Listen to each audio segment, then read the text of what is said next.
The Adventure of the Sussex Vampire. Holmes had read carefully a note which the last post had brought him. Then, with the dry chuckle which was his nearest approach to a laugh, he tossed it over to me. For a mixture of the modern and the medieval, of the practical and of the wildly fanciful, I think this is surely the limit, said he. What do you make of it, Watson? I read as follows. 46 Old Jewry, November 19th. Vampires.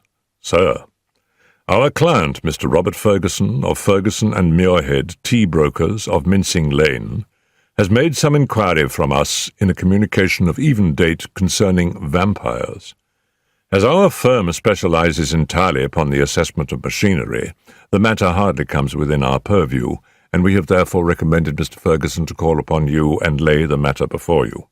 We have not forgotten your successful action in the case of Matilda Briggs. We are, sir, faithfully yours, Morrison, and Dodd, per E.J.C. Matilda Briggs was not the name of a young woman, Watson, said Holmes in a reminiscent voice. It was a ship which was associated with the giant rat of Sumatra, a story for which the world is not yet prepared. But what do we know about vampires? Does it come within our purview either? Anything is better than stagnation, but really, we seem to have been switched on to a Grimm's fairy tale. Make a long arm, Watson, and see what V has to say. I leaned back and took down the great index volume to which he referred. Holmes balanced it on his knee, and his eyes moved slowly and lovingly over the record of old cases, mixed with the accumulated information of a lifetime. Voyage of the Glorious Scott, he read. That was a bad business. I have some recollection that you made a record of it, Watson, though I was unable to congratulate you upon the result. Victor Lynch, the forger. Venomous Lizard or Healer. Remarkable case, that. Vittoria, the Circus Belle. Vanderbilt and the Yeggman. Vipers. Vigor, the Hammersmith Wonder. Hello, good old index. You can't beat it. Listen to this, Watson. Vampirism in Hungary. And again, vampires in Transylvania. He turned over the pages with eagerness, but after a short, intent perusal, he threw down the great book with a snarl of disappointment. Rubbish, Watson, rubbish! What have we to do with walking corpses who can only be held in their grave by stakes driven through their hearts? It's pure lunacy. But surely, said I, the vampire was not necessarily a dead man. A living person might have the habit. I have read, for example, of the old sucking the blood of the young in order to retain their youth. You are right, Watson. It mentions the legend in one of these references, but are we to give serious attention to such things? This agency stands flat-footed upon the ground, and there it must remain. The world is big enough for us. No ghosts need apply. I fear that we cannot take Mr. Robert Ferguson very seriously. Possibly this note may be from him, and may throw some light upon what is worrying him. He took up a second letter which had lain unnoticed upon the table while he had been absorbed with the first.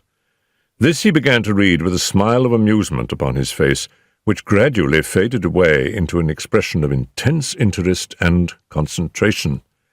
When he had finished, he sat for some little time, lost in thought, with the letter dangling from his fingers.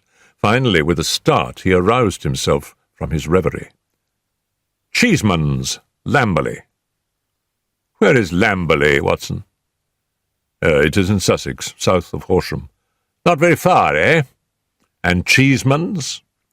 Oh, I know that country, Holmes.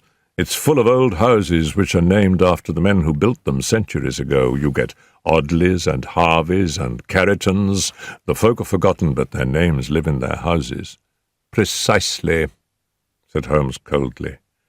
It was one of the peculiarities of his proud, self-contained nature that though he docketed any fresh information very quietly and accurately in his brain, he seldom made any acknowledgment to the giver. I rather fancy we shall know a good deal more about Cheeseman's Lamberley before we are through. This letter is, as I had hoped, from Robert Ferguson. By the way, he claims acquaintance with you." "With me? You better read it." He handed the letter across. It was headed with the address quoted. "Dear Mr. Holmes," it said, "I have been recommended to you by my lawyers, but indeed the matter is so extraordinarily delicate that it is most difficult to discuss. It concerns a friend for whom I am acting. This gentleman married some 5 years ago a Peruvian lady, the daughter of a Peruvian merchant whom he had met in connection with the importation of nitrates. The lady was very beautiful, but the fact of her foreign birth and of her alien religion always caused a separation of interests and of feelings between husband and wife, so that, after a time, his love may have cooled towards her, and he may have come to regard their union as a mistake. He felt there were sides of her character which he could never explore or understand. This was the more painful as she was as loving a wife as a man could have, to all appearance absolutely devoted. Now for the point, which I will make more plain when we meet. Indeed, this note is merely to give you a general idea of the situation and to ascertain whether you would care to interest yourself in the matter. The lady began to show some curious traits, quite alien to her ordinarily sweet and gentle disposition. The gentleman had been married twice, and he had one son by the first wife. This boy was now 15, a very charming and affectionate youth, though unhappily injured through an accident in childhood. Twice the wife was caught in the act of assaulting this poor lad in the most unprovoked way. Once she struck him with a stick and left a great weal on his arm. This was a small matter, however, compared with her conduct to her own child, a dear boy just under 1 year of age. On one occasion about a month ago, this child had been left by its nurse for a few minutes. A loud cry from the baby, as of pain, called the nurse back. As she ran into the room, she saw her employer, the lady, leaning over the baby and apparently biting his neck. There was a small wound in the neck, from which a stream of blood had escaped. The nurse was so horrified that she wished to call the husband, but the lady implored her not to do so and actually gave her £5 as a price for her silence. No explanation was ever given, and for the moment the matter was passed over. It left, however, a terrible impression upon the nurse's mind, and from that time she began to watch her mistress closely and to keep a closer guard upon the baby whom she tenderly loved.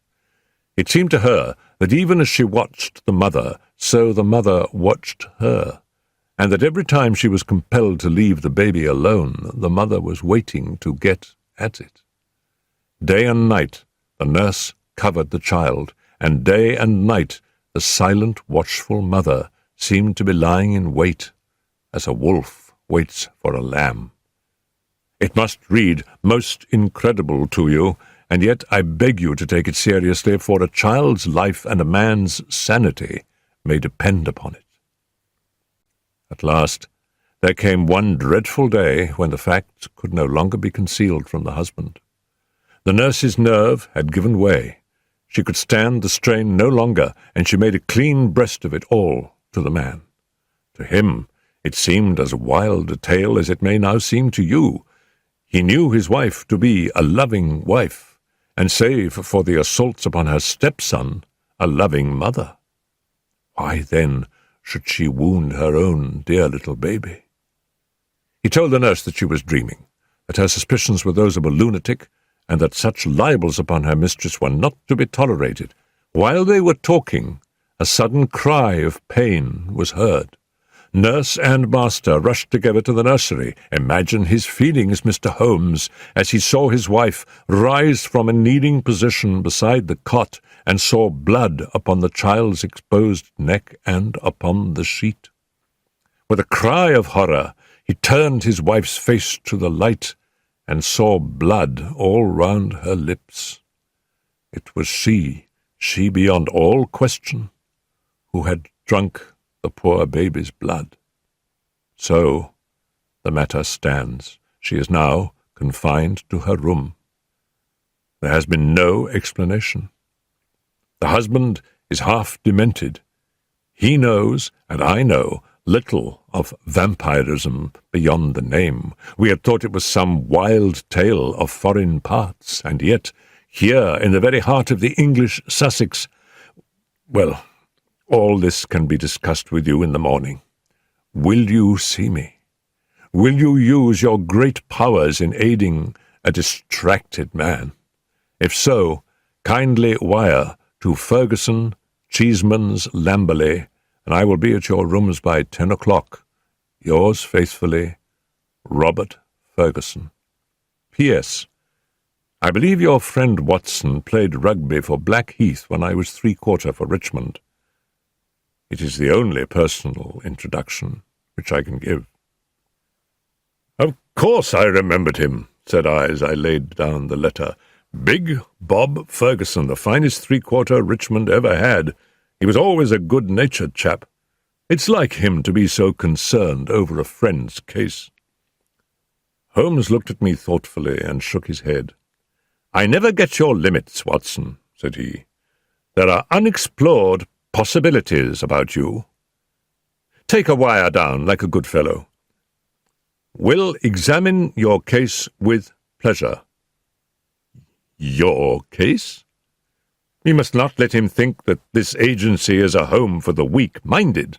Of course it is his case. Send him that wire and let the matter rest till morning. Promptly at 10 o'clock next morning, Ferguson strode into our room. I had remembered him as a long, slab-sided man with loose limbs and a fine turn of speed which had carried him round many an opposing back. There is surely nothing in life more painful than to meet the wreck of a fine athlete whom one has known in his prime. His great frame had fallen in, his flaxen hair was scanty, and his shoulders were bowed. I fear that I roused corresponding emotions in him. "Hello, Watson," said he, and his voice was still deep and hearty. "You don't look quite the man you did when I threw you over the ropes into the crowd at the old deer park. I expect I have changed a bit also, but it's this last day or two that's aged me. I see by your telegram, Mr. Holmes, that it is no use my pretending to be anyone's deputy." "It is simpler to deal direct," said Holmes. "Of course it is. But you can imagine how difficult it is when you are speaking of the one woman whom you are bound to protect and help. What can I do? How am I to go to the police with such a story? And yet the kiddies have got to be protected.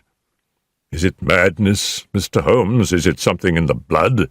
Have you any similar case in your experience? For God's sake, give me some advice, for I am at my wits' end."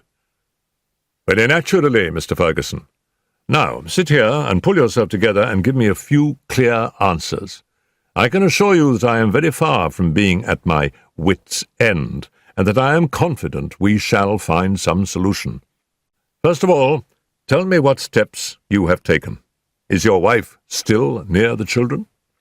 "We had a dreadful scene. She's a most loving woman, Mr. Holmes. If ever a woman loved a man with all her heart and soul, she loves me. She was cut to the heart that I should have discovered this horrible, this incredible secret. She would not even speak. She gave no answer to my reproaches, save to gaze at me with a sort of wild, despairing look in her eyes. Then she rushed to her room and locked herself in. Since then, she has refused to see me. She has a maid who was with her before her marriage, Dolores by name, a friend rather than a servant. She takes her food to her." "Then the child is in no immediate danger?" "Mrs. Mason, the nurse, has sworn that she will not leave it night or day. I can absolutely trust her. I am more uneasy about poor little Jack, for, as I told you in my note, he has twice been assaulted by her." "But never wounded?" "No, she struck him savagely. It's the more terrible as he is a poor little inoffensive cripple."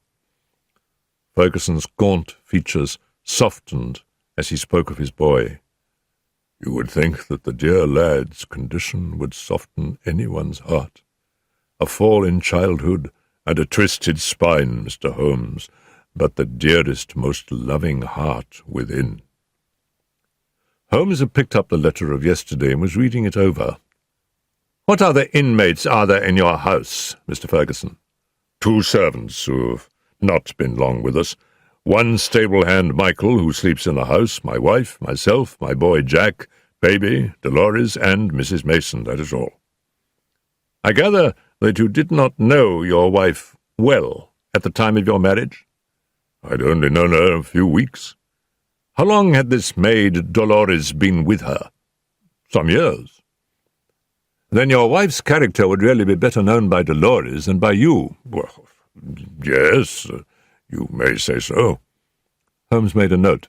"I fancy," said he, "that I may be of more use at Lamberley than here. It is eminently a case for personal investigation. If the lady remains in her room, our presence could not annoy or inconvenience her. Of course, we would stay at the inn." Ferguson gave a gesture of relief. "That's what I hoped, Mr. Holmes.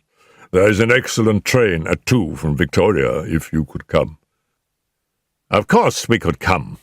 There is a lull at present. I can give you my undivided energies. Watson, of course, comes with us. But there are 1 or 2 points upon which I wish to be very sure before I start.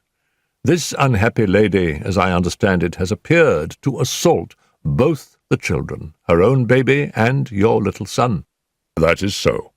"But the assaults take different forms, do they not? She has beaten your son." "Once with a stick, and once very savagely with her hands." "Did she give no explanation why she struck him?"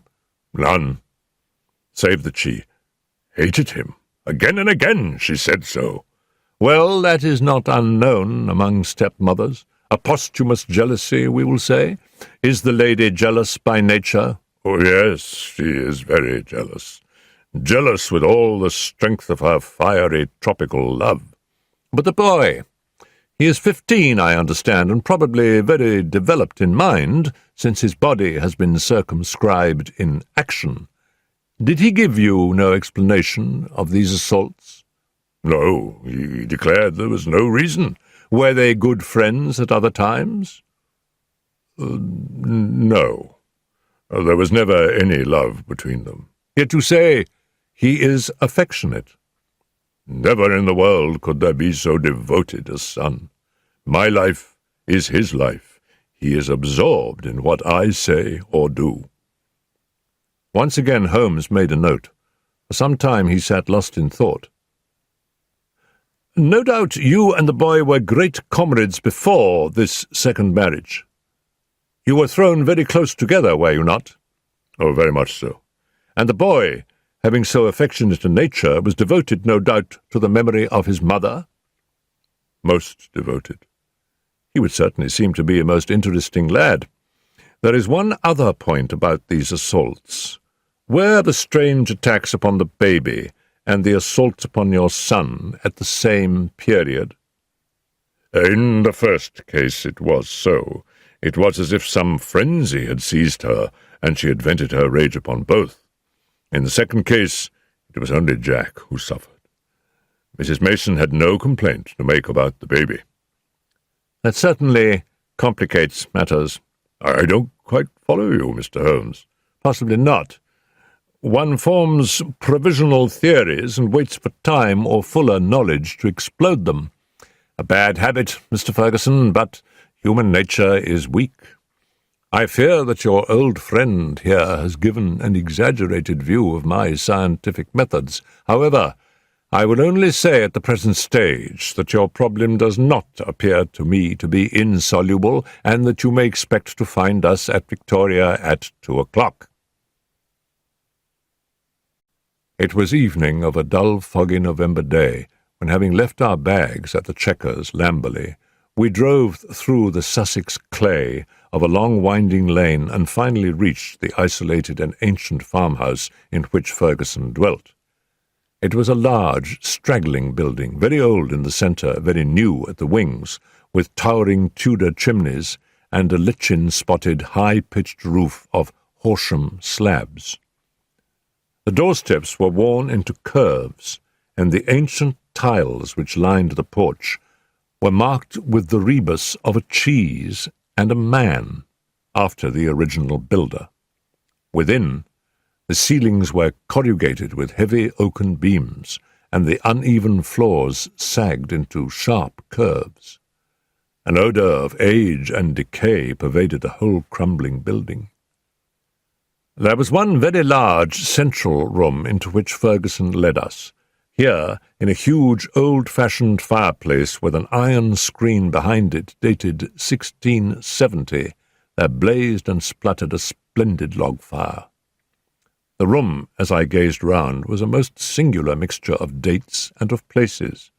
The half-panelled walls may well have belonged to the original yeoman farmer of the 17th century.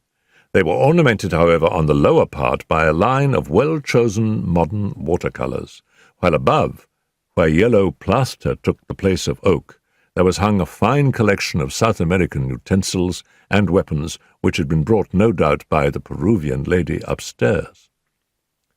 Holmes rose with that quick curiosity which sprang from his eager mind, and examined them with some care. He returned with his eyes full of thought. "Hallo!" he cried. "Hallo!" A spaniel had lain in a basket in the corner. It came slowly forward towards its master, walking with difficulty. Its hind legs moved irregularly, and its tail was on the ground. It licked Ferguson's hand. "What is it, sir, Mr. Holmes?" "The dog." "What's the matter with it?" "Well, that's what puzzled the vet. A sort of paralysis. Spinal meningitis, he thought. But it is passing. He'll be all right soon. Won't you, Carlo?" A shiver of assent passed through the drooping tail. The dog's mournful eyes passed from one of us to the other. He knew that we were discussing his case. "Did it come on suddenly?" "In a single night." "How long ago?" "It may have been 4 months ago." "Very remarkable. Very suggestive." "What do you see in it, Mr. Holmes?" "A confirmation of what I had already thought." "For God's sake, what do you think, Mr. Holmes? It may be a mere intellectual puzzle to you, but it is life and death to me. My wife, a would-be murderer, my child, in constant danger. Don't play with me, Mr. Holmes. It is too terribly serious." The big Rugby 3/4 was trembling all over. Holmes put his hand soothingly upon his arm. "I fear that there is pain for you, Mr. Ferguson, whatever the solution may be," said he.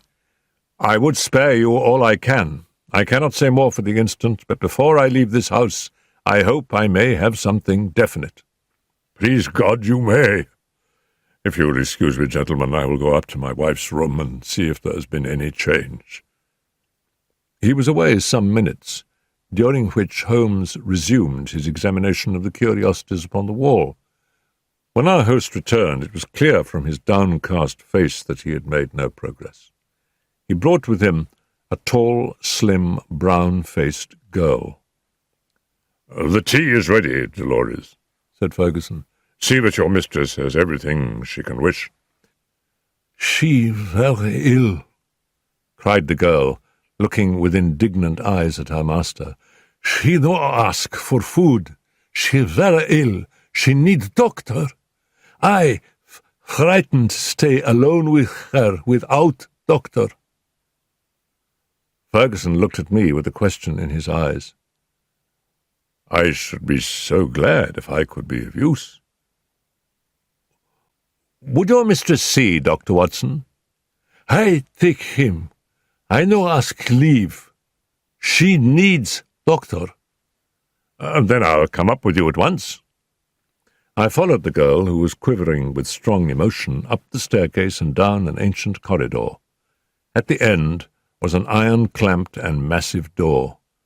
It struck me, as I looked at it, that if Ferguson tried to force his way to his wife, he would find it no easy matter. The girl drew a key from her pocket, and the heavy oaken planks creaked upon their old hinges. I passed in, and she swiftly followed, fastening the door behind her.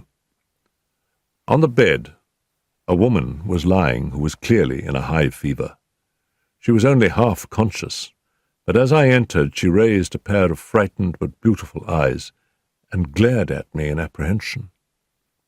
Seeing a stranger, she appeared to be relieved, and sank back with a sigh upon the pillow. I stepped up to her with a few reassuring words, and she lay still while I took her pulse and temperature. Both were high, and yet my impression was that the condition was rather that of mental and nervous excitement than of any actual seizure. "She lie like that 1 day, 2 day. I afraid she die," said the girl. The woman turned her flushed and handsome face towards me. "Where is my husband?" "Oh, he is below, and would wish to see you." "I will not see him. I will not see him." Then she seemed to wander off into delirium. "A fiend! A fiend! Oh, what shall I do with this devil?" "Can I help you in any way?" "No.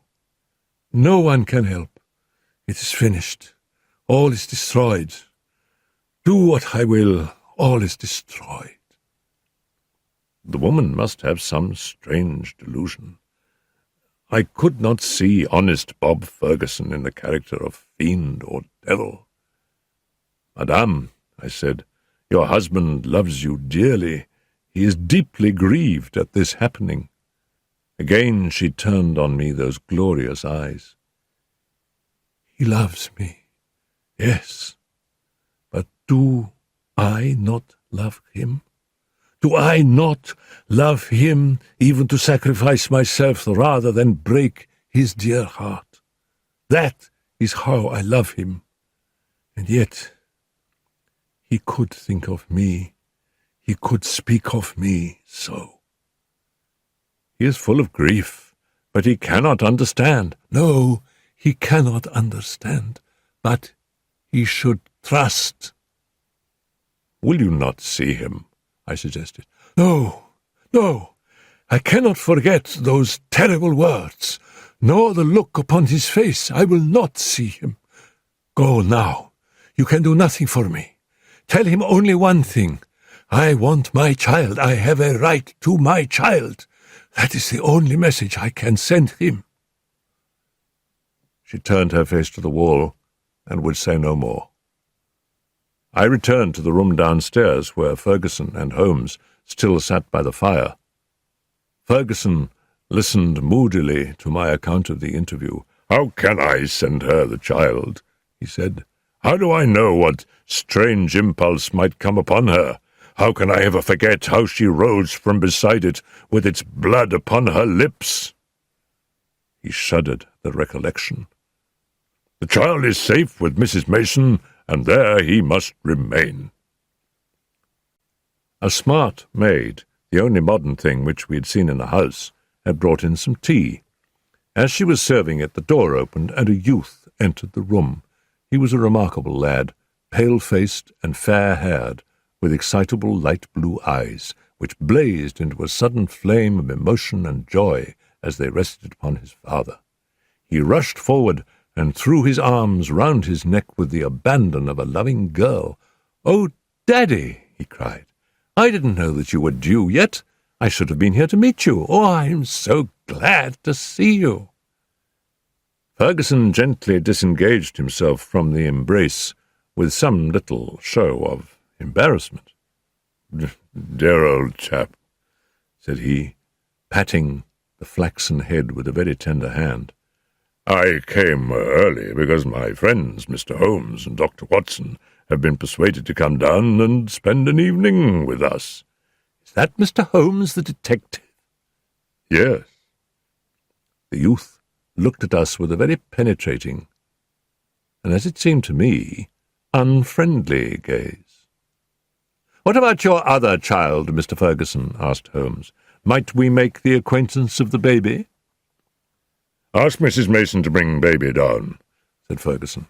The boy went off with a curious, shambling gait, which told my surgical eyes that he was suffering from a weak spine. Presently he returned, and behind him came a tall, gaunt woman, bearing in her arms a very beautiful child, dark-eyed, golden-haired, a wonderful mixture of the Saxon and the Latin. Ferguson was evidently devoted to it, for he took it into his arms and fondled it most tenderly. "Fancy anyone having the heart to hurt him," he muttered, as he glanced down at the small, angry red pucker upon the cherub throat. It was at this moment that I chanced to glance at Holmes, and saw a most singular intentness in his expression. His face was as set as if it had been carved out of old ivory, and his eyes, which had glanced for a moment at father and child, were now fixed with eager curiosity upon something at the other side of the room. Following his gaze, I could only guess that he was looking out through the window at the melancholy dripping garden. It is true that a shutter had half closed outside and obstructed the view, but none the less it was certainly at the window that Holmes was fixing his concentrated attention. Then he smiled, and his eyes came back to the baby.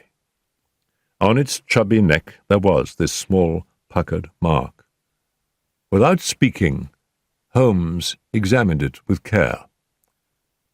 Finally he shook one of the dimpled fists which waved in front of him. "Goodbye, little man. You have made a strange start in life. Nurse, I should wish to have a word with you in private." He took her aside and spoke earnestly for a few minutes. I only heard the last words, which were, "Your anxiety will soon, I hope, be set at rest." The woman, who seemed to be a sour, silent kind of creature, withdrew with the child. "What is Mrs. Mason like?" asked Holmes. "Not very prepossessing externally, as you can see, but a heart of gold, and devoted to the child." "Do you like her, Jack?" Holmes turned suddenly upon the boy. His expressive, mobile face shadowed over, and he shook his head. "Jackie has very strong likes and dislikes," said Ferguson, putting his arm round the boy. "Luckily I am one of his likes." The boy cooed and nestled his head upon his father's breast. Ferguson gently disengaged him. "Run away, little Jackie," said he, and he watched his son with loving eyes until he disappeared. "Now, Mr. Holmes," he continued when the boy was gone, "I really feel that I've brought you on a fool's errand. For what can you possibly do, save give me your sympathy? It must be an exceedingly delicate and complex affair from your point of view." "It is certainly delicate," said my friend with an amused smile, "but I have not been struck up to now with its complexity. It has been a case for intellectual deduction, but when this original intellectual deduction is confirmed point by quite a number of independent incidents, then the subjective becomes objective, and we can say confidently that we have reached our goal. I had in fact reached it before we left Baker Street, and the rest has merely been observation and confirmation." Ferguson put his big hand to his furrowed forehead. "For heaven's sake, Holmes," he said hoarsely, "if you can see the truth in this matter, do not keep me in suspense. How do I stand? What shall I do? I care nothing as to how you have found your facts so long as you have really got them." "Certainly I owe you an explanation, and you shall have it. But you will permit me to handle the matter in my own way. Is the lady capable of seeing us, Watson?" "She is ill, but she is quite rational." "Very good. It is only in her presence that we can clear the matter up. Let us go up to her."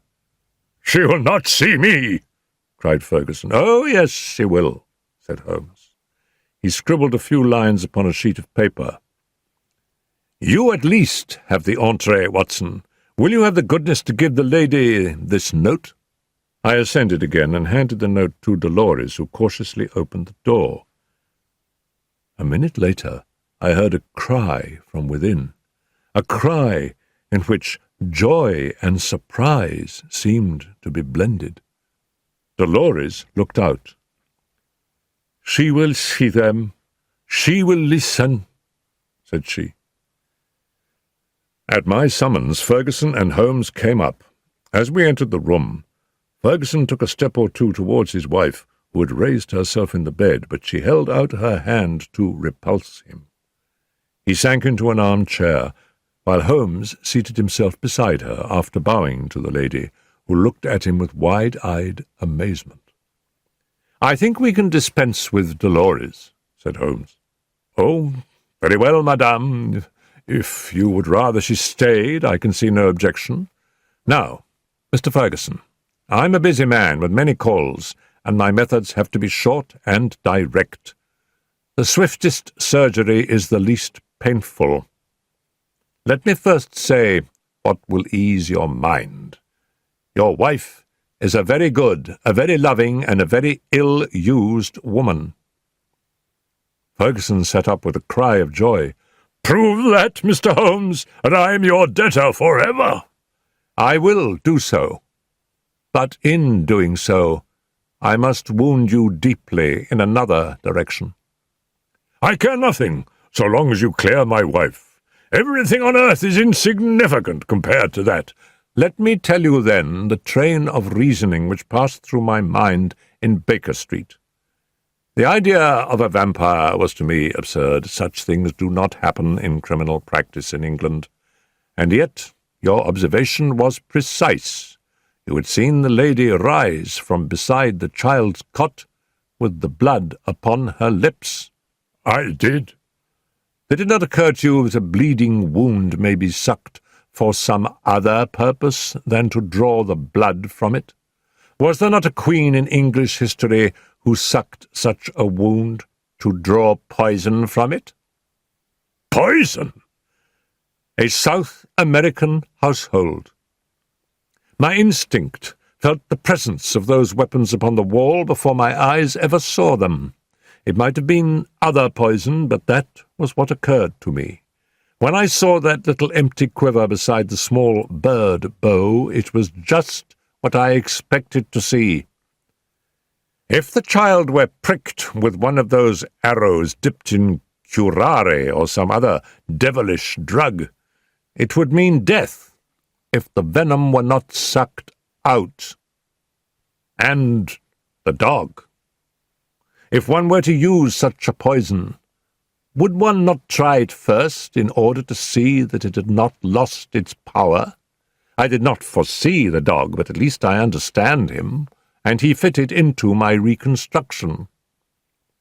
Now, do you understand? Your wife feared such an attack. She saw it made and saved the child's life, and yet she shrank from telling you all the truth, for she knew how you loved the boy and feared lest it break your heart. Jackie! I watched him as you fondled the child just now. His face was clearly reflected in the glass of the window where the shutter formed a background. I saw such jealousy, such cruel hatred, as I have seldom seen in a human face. My Jackie! You have to face it, Mr. Ferguson. It is the more painful because it is a distorted love, a maniacal, exaggerated love for you and possibly for his dead mother, which has prompted his action. His very soul is consumed with hatred for this splendid child, whose health and beauty are a contrast to his own weakness. Good God, it is incredible. Have I spoken the truth, madame? The lady was sobbing, with her face buried in the pillows. Now she turned to her husband. How could I tell you, Bob? I felt the blow it would be to you. It was better that I should wait, and that it should come from some other lips than mine. When this gentleman, who seems to have powers of magic, wrote that he knew all, I was glad. I think a year at sea would be my prescription for Master Jackie, said Holmes, rising from his chair. Only one thing is still clouded, madame. We can quite understand your attacks upon Master Jackie. There is a limit to our mother's patience. But how did you dare to leave the child these last 2 days?" "I have told Mrs. Mason. She knew." "Ah, exactly. So I imagined." Ferguson was standing by the bed, choking, his hands outstretched and quivering. "This, I fancy, is the time for our exit, Watson," said Holmes in a whisper. "If you will take one elbow of the 2 faithful Dolores, I will take the other. There now," he added, as he closed the door behind him, "I think we may leave them to settle the rest among themselves." I have only one further note of this case. It is the letter which Holmes wrote in final answer to that with which the narrative begins. It ran thus: "Baker Street, November 21st. Vampires, sir. Referring to your letter of the 19th, I beg to state that I have looked into the inquiry of your client, Mr. Robert Ferguson, of Ferguson and Muirhead, tea brokers of Mincing Lane, and that the matter has been brought to a satisfactory conclusion. With thanks for your recommendation, I am, sir, faithfully yours, Sherlock Holmes."